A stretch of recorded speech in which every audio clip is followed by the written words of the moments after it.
Good evening everyone. आज हम past simple और पास्ट कॉन्टीन्यूअस के बारे में पढ़ेंगे। हमारे जो टेंस होते हैं वो 3 काइंड ऑफ होते हैं। First one is present, second one is past and third one is future. Present means जो आज हो रहा है यानी टुडे। पास्ट मीन्स जो कल हो चुका है या थोड़ी देर पहले हो चुका है, यस्टरडे। ठीक है। और टुमारो मीन्स फ्यूचर जो कल आएगा। ओके, हम आज पढ़ेंगे पास्ट सिंपल। देखिए, पास्ट सिंपल जो होता है उसका यूज़ किन के साथ होगा? For action that occur in the past at a specific time, यानी कि ऐसा कोई काम जो कि एक स्पेसिफिक टाइम पे पास्ट में हो चुका हो। एग्ज़ाम्पल ले लिए, the train arrived at 6 o'clock in the evening, कि जो ट्रेन है वो 6 o'clock पे शाम में आ चुकी है ना। फिर इसके बाद अभी और भी देख सकते हैं, जैसे कि कोई ऐसा इवेंट हो जो हो चुका हो ऑलरेडी पास्ट में, या फिर कोई ऐसी हैबिट हो, जैसे कि आप कह सकते हैं फॉर एग्ज़ाम्पल में कि when I was 6 year old I swum in the swimming pool every day. जब मैं 6 साल का था तब मैं डेली स्विमिंग पूल में स्वैम करता था, है ना।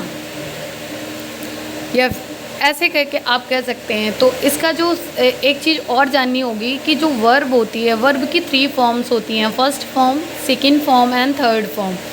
तो हमारी पास्ट सिंपल को जानने से पहले हमें ये समझना होगा कि वर्ब की फॉर्म जो होती है, वर्ब की फॉर्म में जाएंगे तो वर्ब की 3 फॉर्म्स होती हैं, first form, second form and third form. वैसे 4 फॉर्म भी होती है जिसे ING फॉर्म कहते हैं, वो आप नॉर्मली उसे बना सकते हैं, तो वो उसको नोट डाउन करने की नीड नहीं होती। ठीक है। तो फर्स्ट फॉर्म में फॉर एग्जांपल हम ले लेंगे कि गो, फिर सेकंड फॉर्म में आती है इसकी वेंट एंड थर्ड फॉर्म में आती है इसकी गॉन। तो जो पास्ट सिंपल होता है इसके साथ वर्ब की सेकंड फॉर्म का यूज़ होता है। ठीक है। और ये इकलौता ऐसा टेंस होता है जिसके साथ वर्ब की सेकंड फॉर्म जाती है, वो भी पॉजिटिव टेंस, जब पॉजिटिव सेंटेंस हम बनाएंगे तब। ठीक। अदरवाइज सेकंड फॉर्म कहीं नहीं जाती है, किसी भी सेंटेंस के साथ, किसी भी टेंस के साथ सेकंड फॉर्म का यूज़ नहीं होता, सिर्फ पास्ट सिंपल के साथ होता है, वो भी जब हम पॉजिटिव सेंटेंस बना रहे होते हैं तब। ठीक है। अब हम इसको ज़रा सा समझेंगे कैसे। मान लेते हैं फॉर एग्ज़ाम्पल ले लेते हैं कि हम सुबह स्कूल जाते हैं, तो I went to school. Okay, ये आपका एग्ज़ाम्पल हो गया। तो अब हम देखेंगे कि अगर हमें पास्ट सिंपल फॉर्म करना है तो हमने कैसे बनाया है। सबसे पहले हमने सब्जेक्ट लिया हुआ है, फिर हमने लिया हुआ है वेंट, जो कि ऑलरेडी आपको पता है कि ये सेकेंड फॉर्म है। तो second form of the verb and school, यानी कि जो आपका ऑब्जेक्ट है। तो ये पॉजिटिव सेंटेंस है। जब आप पॉजिटिव सेंटेंस बनाएंगे, पॉजिटिव सेंटेंस वो होते हैं जिनमें ना ही नॉट का यूज़ होता है, ना ही क्वेश्चन वर्ड का यूज़ होता है, सिंपल सी बात इसमें कही जाती है। तो अब हमने देखा कि जो आई है वो हमारा सब्जेक्ट है जो कि काम कर रहा है, और वर्ब जो काम किया जा रहा है, एंड स्कूल जो ऑब्जेक्ट जिसके लिए या फिर जिस पर काम किया जा रहा है वो। ठीक है। तो ये इसका रूल हो गया। अगर कुछ और भी ले लेते, किसी बच्चे का नाम ले लेते, मान लिए राम हो गए, राम वेंट टू मार्केट। ठीक है। तो राम आपका सब्जेक्ट हो गया, वेंट आप word second form of the verb हो गई, एंड मार्केट जो वर्ड यूज़ हुआ है वो आपका ऑब्जेक्ट हो गया, है ना। इतनी सी बात। फिर इसके बाद जब हम जाएंगे निगेटिव बनाने के लिए, इसी सेंटेंस का जब हमें निगेटिव बनाना होगा, हमने पहले भी पढ़ा है कि जो प्रेजेंट सिंपल होता है उसमें डू और डज का यूज़ होता है, लेकिन जो निगेटिव होता है यहाँ पर इसके साथ डिड नॉट का यूज़ होता है। अब देखिएगा, डिड नॉट का यूज़ क्यों करेंगे? वो इसलिए करेंगे क्योंकि जो डू होती है, फॉर एग्ज़ाम्पल डू, और डू की जो सेकेंड फॉर्म होती है वो डिड होती है, एंड लास्ट जो थर्ड फॉर्म होती है वो डन होती है। ठीक है ना। और हमें मालूम है कि हम पास्ट सिंपल के साथ सिर्फ सेकेंड फॉर्म का ही यूज़ करते हैं, इसीलिए यहाँ पर डिड नॉट का यूज़ हुआ है। ठीक है ना। ये एक छोटी सी बात थी समझने के लिए। अब देखेंगे कि अगर हमें इसे नेगेटिव बनाना है तो आई, फिर हेल्पिंग वर्ब यहाँ पर नॉट डिड नॉट है तो आई डिड नॉट। अब जब हमने ऑलरेडी डिड नॉट का यूज़ कर लिया हुआ है वर्ब की सेकेंड फॉर्म का, तो हमें वापस से वर्ब की सेकेंड फॉर्म का यूज़ करने का नीड नहीं है। तो आई डिड नॉट, तो वेंट की फर्स्ट फॉर्म वापस आ जाएगी, I did not go to school. ठीक है। ऐसे ही नेक्स्ट हम अगर एग्जांपल ले लेंगे तो Ram did not go to market. Clear?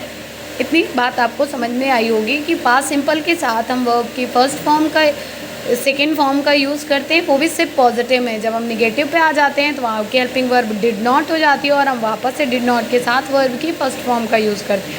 अगर इसका रूल देखेंगे हम तो subject plus did not, and did not singular and plural both के साथ जाता है। Did not plus first form of the verb plus object.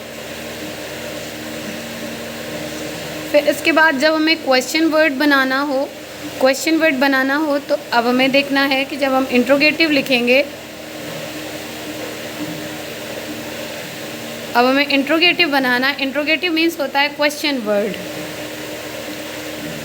जब हमें क्वेश्चन वर्ड बनाना हो तो हम कैसे जाएंगे? क्वेश्चन वर्ड बिट 2 टाइप्स के होते हैं। First one is yes no type, जिसका आंसर आप सिर्फ हाँ और ना में देंगे, और सेकेंड वन होता है WH वर्ड्स, यानी कि जिसमें आप WH यानी हु, व्हाट, वेयर ऐसे वर्ड्स का यूज़ करोगे। ठीक है, तो पहली वाली फॉर्म हम देख लेते हैं कि जो यस नो टाइप होंगे, यस नो टाइप, तो उसमें आप क्या करेंगे? फॉर एग्ज़ाम्पल आप देख लिए कि इसको बनाने के लिए रूल देखिएगा। अगर हमें बनाना हो, क्वेश्चन बनाना है तो सीधी सी बात है, हमारे डिड जो है वो सबसे पहले यूज़ करना होगा। डिड, फिर सब्जेक्ट जाएगा, वर्ब की फर्स्ट फॉर्म जाएगी, वापस में ऑब्जेक्ट जाएगा। अभी हमने पीछे पढ़ा था कि आई, तो हमने जो पॉजिटिव में पढ़ा था आई वेंट टू स्कूल, तो अब इसको हम वापस से बनाएंगे तो did he go to market. इसका आंसर या तो यस होएगा या तो नो होएगा, मतलब वो मार्केट गया या नहीं गया, तो इसका आंसर यस और नो में आएगा। फिर सेकंड टाइप अगर हम देखेंगे तो सेकंड टाइप में अभी हमें मालूम है कि वो मार्केट गया है। अभी हमें इसे क्वेश्चन वर्ड में बनाना हो तो हम लिखेंगे वेयर डिड ही गो, वो कहाँ गया है, तो आप उसका आंसर बताओगे मार्केट। ठीक है ना, तो ये WH टाइप हो गया। इसका अगर हमें रूल बनाना हो तो कैसे बनेगा? रूल में देखेंगे, सबसे पहले हमने WH वर्ड्स का यूज़ किया हुआ है तो WH वर्ड्स हो जाएंगे।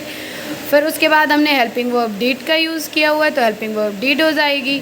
फिर हमने सब्जेक्ट का यूज़ किया हुआ है तो सब्जेक्ट हो जाएगा। लास्ट में हमने first form of the verb का यूज़ किया हुआ है तो वो हो जाएगी। इसके बाद अगर कोई अदर वर्ड है तो वो भी यूज़ हो सकता है इफ़ यू वांट। अगर सेंटेंस में है कोई भी तो आप यूज़ कर सकते हैं, अदरवाइज़ ऐसे भी आपका सेंटेंस बन जाएगा। अब अगर हमें WH वर्ड्स में भी नॉट लगाना हो फिर क्या करेंगे?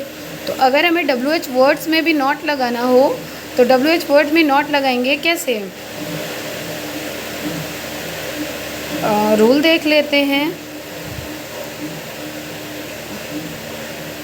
Where did he not go, तो ये आपका एग्जाम्पल हो गया। और इसके रूल को अगर आप देखना चाहें तो आपने देखा होगा ऊपर WH वर्ड्स है, हाँ है, डिड है, हाँ है, सब्जेक्ट है, हाँ है, तो दैट मीन्स कि वर्ब से पहले नॉट का यूज़ हम करेंगे। ठीक है ना, इतने से बात समझ में आ गई। अगर इसके पास्ट अब देखेंगे, इसका जो टाइम एक्सप्रेशन होता है, इसको बहुत ही कुछ कीवर्ड्स होते हैं, यानी कि कुछ टाइम एक्सप्रेशन वर्ड्स होते हैं, टाइम एक्सप्रेशन वर्ड्स होते हैं जिन्हें देखकर हम पहचान जाएंगे कि ये पास्ट की बात करें। जैसे कि बोल दिया जाए लास्ट ईयर, या फिर लास्ट वीक, या फिर लास्ट नाइट,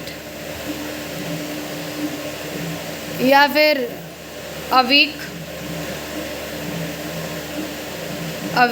यानी कि एक हफ्ते पहले की बात हो गई, या फिर यस्टरडे की बात हो गई, या फिर 2 मंथ की बात हो गई। ऐसे करके कुछ वर्ड्स होते हैं जिसमें आपको समझ में आए कि हाँ ये बात पहले की बताई जा रही है। चलिए अब आप लोग इसको समझिएगा। Thank you.